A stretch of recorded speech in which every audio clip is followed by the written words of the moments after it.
Hello cricket lovers. Team India head coach Gautam Gambhir captain Shubman గిల్పై మాజీ cricketer Mohammed Kaif ఆగ్రహం వ్యక్తం చేశాడు.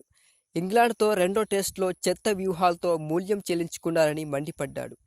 ఎడ్జ్ బాస్టన్ వేదికగా జరుగుతున్న ఈ మ్యాచ్లో ఇంగ్లాండ్ రెండో ఇన్నింగ్స్లో 84 పరుగులకే 5 వికెట్లు కోల్పోయి పీకల్లోతు కష్టాల్లో పడింది. ఆకాశ్దీప్, మహమ్మద్ సిరాజ్ అద్భుత బౌలింగ్తో ఇంగ్లాండ్ టాపర్లను పెవిలియన్ చేర్చారు. సోషల్ మీడియా వేదికగా టీమిండియా వ్యూహాలను మహమ్మద్ కైఫ్ తప్పుబట్టాడు. టీమిండియా కాస్త ఓపిక చూపెట్టాల్సింది, బంతి కూడా మూవ్ అయింది, భారత బౌలర్లు మంచి లైవ్ అండ్ లెంగ్త్లో బౌలింగ్ చేయాల్సింది, కానీ స్మిత్ బ్రూక్ను అవుట్ చేసేందుకు షార్ట్ పిచ్ బంతులు వేసి మూల్యం చెల్లించుకుంది, తప్పుడు వ్యూహాలతో అవకాశాన్ని కోల్పోయింది అని మహమ్మద్ కైఫ్ ట్వీట్ చేశాడు.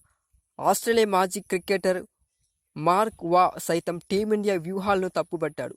చాలా వింతగా ఉన్నాయని తెలిపాడు. భారత్ నుంచి విచిత్రకరమైన వ్యూహాలు, డీప్లో క్యాచ్ అవుట్ చేసేందుకు టీమిండియా 300 పరుగులను మూల్యంగా చెల్లించుకుందని విమర్శలు గుప్పించాడు.